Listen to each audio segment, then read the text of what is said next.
I look at the real estate market now, it seems like there's a lot of realtors out there that are just getting started.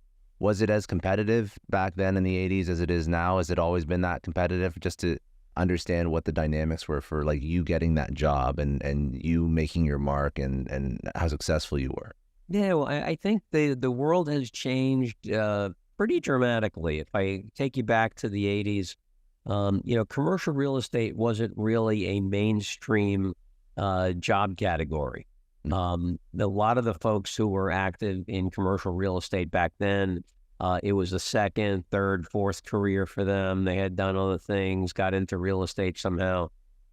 Today, a lot of colleges, have real estate majors. Kids are getting interested in real estate at a lot younger age.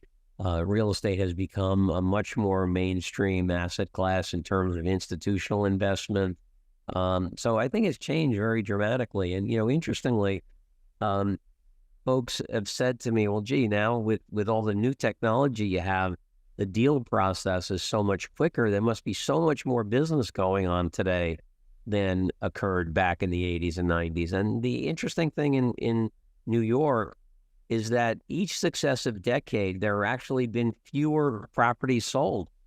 But what technology has done, it has allowed an individual to do significantly more than they could have done in the past. There are years in which I've sold over 100 buildings. There's no way I could possibly do that in the 80s or 90s with the technology the way it was then. So I think what's happened is it actually has allowed fewer people to do more business because you have more horsepower with the strength that technology gives you.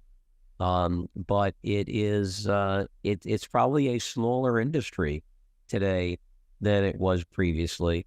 It's interesting. But I think people are getting into it a lot younger today. It was very unusual for me being a college kid to get into real estate as a first job out of school back then. Today, it's very, very commonplace. I mean, we have hundreds, if not thousands of folks apply for our summer internships. Very, very competitive. And I know it's like that at every shop. And, it's great to see that people are getting into real estate at such a young age.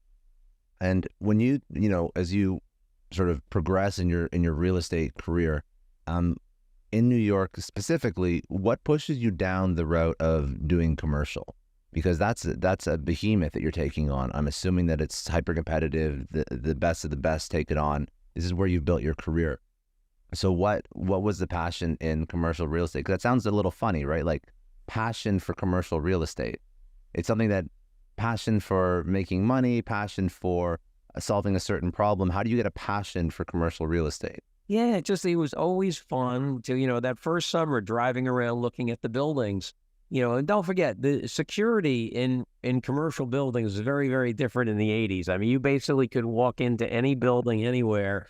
The way leasing brokers used to canvass big office towers, you just got in, took the elevator to the top floor, got out and walked into every office and said, hey, let me talk to the guy who makes real estate decisions here. I mean, that's how lack security was back then. I was driving around looking at these buildings and, one building would be an office building and the next one is a retail property and the next one is an industrial building. And you're just looking at all these commercial properties and it was so cool to walk inside them, see what was going on, write down. Experience the money that just goes into some of these organizations and these buildings. It must be wild. Yeah. So it was just something that I really liked right off the bat. I mean, I always was very statistically and numbers oriented. It all stems from being a baseball card collector as a kid. I was probably one of the few kids that spent more time looking at the backs of the cards than the front of the cards. Always liked to look at stats and kept track of my own stats. I was a baseball player, a pitcher as a kid, and always kept track of those. And then when it came to real estate, that first job was very statistically oriented, figuring out the size of the building, the square footage, writing down a lot of data. And it resonated with me right off the bat. I never considered getting into residential real estate. It actually is There are some fundamentals that are similar, but it's a vastly different business in residential than in commercial. I am very curious about sort of your entrepreneurial route that you took, and you built your own brokerage, and then obviously you sold it. So like very, very entrepreneurial mindset. I want to go down that road and sort of unpack some of the learnings that you obviously figured out as you were building. But I would love to understand just what, for people that are listening that are not in real estate or not in commercial real estate, what does a commercial real estate transaction look like? What does it look like from finding the land, selling the land, buying the land, all the way through to when they start to build? Like, can you just walk us through sort of like a typical transaction and what that looks like, so they understand the scope of work that you would do? Sure. And I'll start with just kind of an example to give folks a sense of what the business is.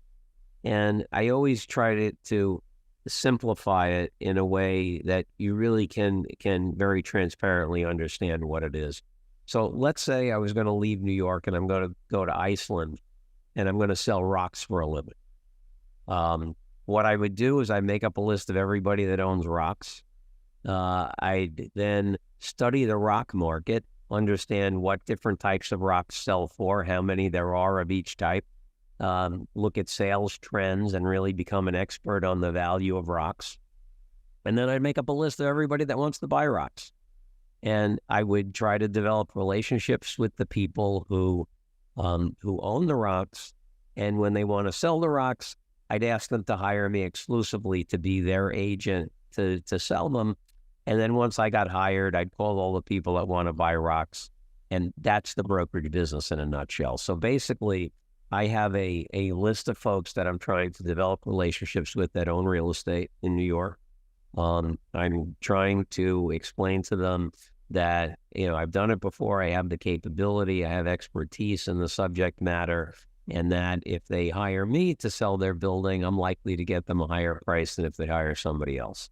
So I get hired to sell it, and then we send the information out to the thousands of people that have expressed interest in buying properties here, get folks interested, answer questions for them, give them information about the building, who are the tenants, how much are they paying, how long are the leases, what are the expenses, what kind of a return will this investment provide. And then you go through the process of getting people to make offers on the building. And then you deal with the top 2, 3, 4 people at the top of the pack, and ultimately, sell to the one that's willing to pay the highest price. So it's a fairly simple business. It's just really hard because it takes a lot of discipline and doing a lot of very basic fundamental blocking and tackling every day. A lot of relationship building, I'm assuming. Without a doubt. The key is to be top of mind with somebody, because if you think about the New York market, and use Manhattan as a microcosm, south of 96th Street, which is the prime part of Manhattan, there are 27,649 buildings. The average turnover of that stock of buildings has been about 2.6% of the total stock in any one year. So buildings sell only once every 40 years on average. So the idea is to be there when that owner decides, hey, I need to sell. Whatever the reason might be, death, divorce, taxes, partnership disputes, there may be a compelling strategic reason why somebody wants to sell. But you want them the second after they think, hey, I need to sell, you want the next thing for them to think of is, hey, let me call Bob. And the way you do that is by constantly developing and nurturing a relationship with that owner, sending them market information, calling them, speaking to them all the time, answering questions that they have, always staying in front of them so that you remain on top of mind for them when they decide they need to transact.